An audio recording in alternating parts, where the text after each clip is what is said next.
comando da frota em Brasília, temos o capitão Sócrates Queiroz Caixeta, acompanhado pela guarda-bandeira.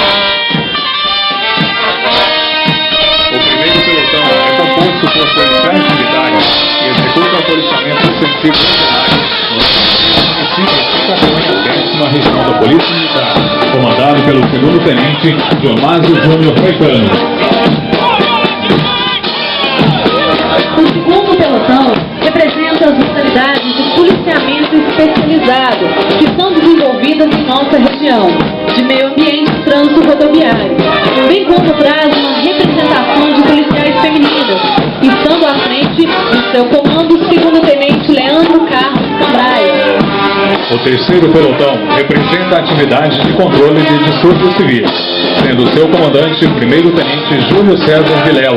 Ressalta-se no grupamento policiais que executam policiamento com cães e uma representação do Grupo Especial para a Prevenção Motorizada Ofensiva Rápida, GPMOA.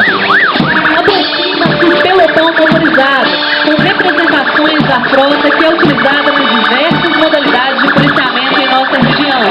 Estando à frente do grupamento, o segundo-tenente Jefferson Geraldo Mafra.